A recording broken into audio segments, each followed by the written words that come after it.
हम लोग statement of person who can not record eight witness के कॉन्सेप्ट को डिस्कस कर रहे थे, जिसमें हम लोग दो सेक्शंस को कवर कर रहे थे, यानी कि सेक्शन 26 और सेक्शन 27। सेक्शन 26 को हमने लास्ट वीडियो में कवर कर लिया था। इस वीडियो में हम सेक्शन 27 के कॉन्सेप्ट को समझेंगे। तो चलिए स्टार्ट करते हैं। अब देखते हैं सेक्शन 27 को। सेक्शन 27 क्या बता रहा है वो समझते हैं। सेक्शन 27 बात कर रहा है relevancy of certain evidence for proving in subsequent proceeding truth of facts herein stated. Section 27 relevancy की बात कर रहा है, कुछ ऐसे बचे सर्टेन एविडेंस प्रूव करने के लिए जो ट्रुथ ऑफ फैक्ट से कनेक्टेड हो। अगर कोई पर्सन एविडेंस दे रहा है, वो पर्सन कौन है? विटनेस। ठीक है, जुडिशियल प्रोसीडिंग का मतलब हुआ जेएम के सामने, यानी कि जुडिशियल मजिस्ट्रेट के सामने अगर कोई पर्सन विटनेस दे रहा है या फिर कोई ऐसा पर्सन के सामने विटनेस दे रहा है जो ऑथराइज्ड बाय लॉ, यानी जिसको बाय लॉ ऑफिशियली विटनेस लेने का राइट दिया गया है,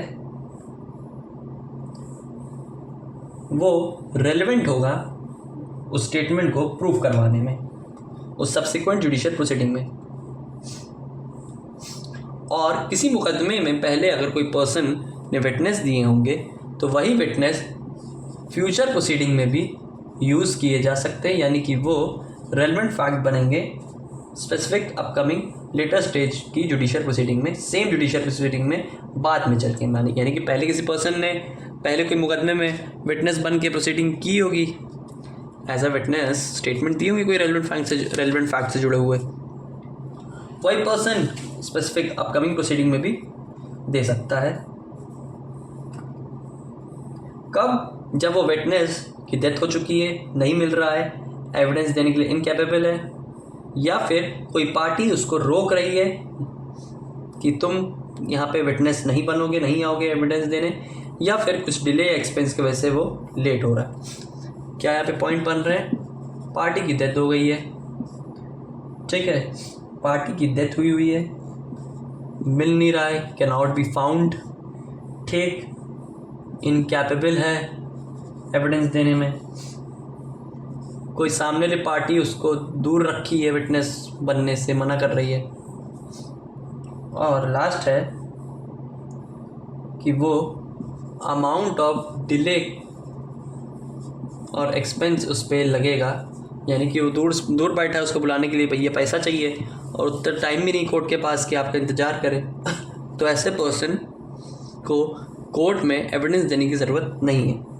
मान लीजिए कोई स्पेसिफिक मुकदमा था, कोई मर्डर ट्रायल का, जो 2020 में ए और वर्सेस बी चलाया गया था। मान लीजिए ए ने बी का मर्डर किया था, तो यहाँ पे कुछ स्पेसिफिक केस या कोई प्रॉपर्टी का मान लीजिए कोई मैटर फंसा हुआ है, वो 2020 में सॉल्व हो गया था, यानी कि उसका जजमेंट 2020 में डिसाइड कर दिया गया था सब्सिक्वेंट केस में। लेकिन बाद में वही एज आ एविडेंस स्टेटमेंट कह लीजिए, या तो वो फिर से सेम केस में बाद में चल के, यानी कि same case at a later stage use हो सकता है, या फिर वो सेम केस में यूज़ हो सकता है जो पहले डिसाइड कर चुका है, यानी कि वो सेम केस में भी यूज़ हो सकता है या बाद में कोई स्पेसिफिक सब्सिक्वेंट केस में भी यूज़ किया जा सकता है। वो रेलेवेंट स्टेटमेंट सच माना जाएगा, ट्रुथ है वो, उसमें वहाँ पे विटनेस को दोबारा आने की ज़रूरत नहीं है। यानी कि 2020 में उससे रिलेटेड जजमेंट आ गया, 2020 में वो आ गया, अब कोई प्रेजेंट जजमेंट 2024 में कोई मुकदमा चल रहा है, कोई प्रोसीडिंग चल रही है, उसमें फिर ज़रूरत पड़ रही, तो वहाँ आने की फिर ज़रूरत नहीं है। लेकिन उसमें भी 3 कंडीशन लगेंगी, अंडर सच 3 कंडीशन, जहाँ पे विटनेस को फिर से प्रेजेंट मुकदमे में 2024 वाले में आने की ज़रूरत नहीं है। अगर वो सेम पार्टीज़ द्वारा, बिटवीन दी सेम पार्टीज़ द्वारा चलाई गई, यानी कि वो मुकदमे में जो पुरानी पार्टी थी वही पार्टी जुड़ी हुई है, या फिर उसका कोई रिप्रेजेंटेटिव या कोई परिवार या रिश्तेदारी कोई आदमी उसकी तरफ से मुकदमा लड़ रहा है,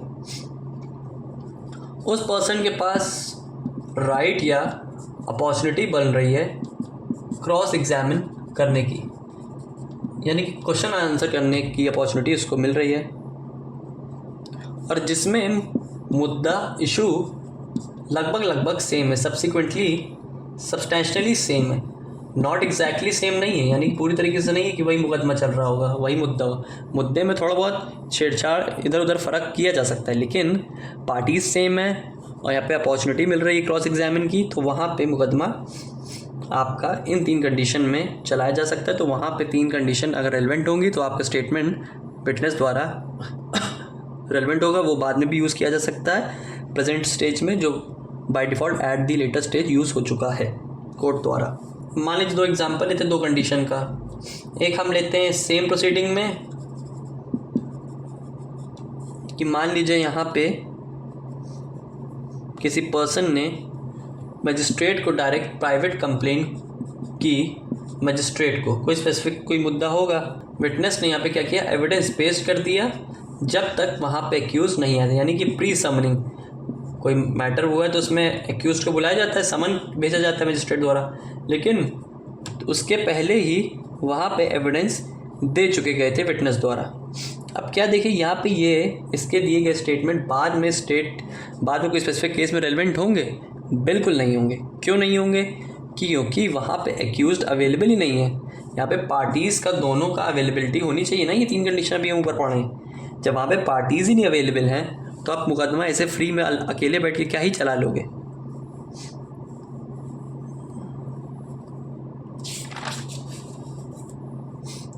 एक सिचुएशन और देखते हैं। मान लीजिए एफआईआर होती है, एफआईआर में इन्वेस्टिगेशन होती है, इन्वेस्टिगेशन के बाद पुलिस यहाँ पे चार्जशीट बना के भेज देती ट्रायल में। अब यहाँ पे इन्वेस्टिगेशन आपके टाइम पता है कि आपको यहाँ पे पुलिस ऑफिसर स्टेटमेंट रिकॉर्ड करवाता है, वो वहाँ पे रेलेवेंट होते हैं, एडमिसिबल है, वो बात का मैटर है। लेकिन वहाँ पे 164 CRPC में वो स्टेटमेंट रिकॉर्ड करवाए जाते हैं विक्टिम द्वारा, ठीक है। यहाँ पे अभी एक्यूज्ड शामिल नहीं है, लेकिन ट्रायल में वही विक्टिम जो स्टेटमेंट देने आ जाती है, उसका कोई एक्सीडेंट हो जाता है जिसकी उसकी मौत हो जाती है, डेथ हो गई उसकी। अब क्या वही सेम मुकदमे में बाद में लेटर स्टेज में उसको रेलेवेंट बनाया जा सकता है? क्या कोई अपॉर्चुनिटी मिलेगी? नहीं होगी, क्योंकि वहाँ पे देखिए एक्यूज भी प्रेजेंट नहीं था, एक्यूज वॉज नॉट प्रेजेंट, और उसको अपॉर्चुनिटी भी तो नहीं दी गई अपनी बात रखने की। यहाँ तो विक्टिम गई, एफआईआर दर्ज करवा दी, एफआईआर के बाद इन्वेस्टिगेशन स्टार्ट हो गई, चार्जशीट गई, विक्टिम यहाँ पे ट्रायल स्टार्ट हो गया। आप देखिए ट्रायल स्टार्ट हो गया है, एक्यूज ही नहीं है, यहाँ पे अपने आप ट्रायल चलाया जा रहा है। विक्टिम बाद में फिर स्टेटमेंट जब पहले देने आई थी तो उसके रिकॉर्ड कर लिए, वो एज ए एंट्री में रिकॉर्ड कर लिए गए पुलिस ऑफिसर द्वारा। लेकिन जब वही स्टेटमेंट जब मजिस्ट्रेट के पास देने का टाइम आया तब तक उसकी डेथ हो चुकी हुई थी। अब जब मजिस्ट्रेट में जिसने कंप्लेन किया, जब विक्टिम ही नहीं है, एक्यूज्ड भी नहीं अवेलेबल है और उसकी अपॉर्चुनिटी भी नहीं मिली, क्योंकि 3 कंडीशन फुलफिल होंगी। ऐसे तो थोड़ी ना है कि एक्यूज्ड आ ही नहीं रहा तो आप जब मन चाहे विक्टिम चली गई, एफआईआर दर्ज करवा दी, कोई भी पॉइंट रेज कर दी कोर्ट में जाके, ऐसा नहीं है। Accuse was not in the picture, no opportunity, no right was given to them to him, that's why not relevant under section 27। तो कंडीशन फुलफिल होनी चाहिए, तब जाके आपका ये फैक्ट रेलेवेंट होगा, और वही रेलेवेंट स्टेटमेंट लेटर स्टेज में सब्सिक्वेंट प्रोसीडिंग में या कोई बात के कोई मुद्दे पे इस्तेमाल किया जा सकता है। तो ये था आपका सेक्शन 27 का कंसेप्ट। आई होप आपको सेक्शन 27 अच्छे से समझ आ गया हो। तो इस टॉपिक में 2 ही सेक्शंस थे, तो दोनों अब कवर हो चुके हैं। अब मिलते हैं BSA के नेक्स्ट टॉपिक के साथ।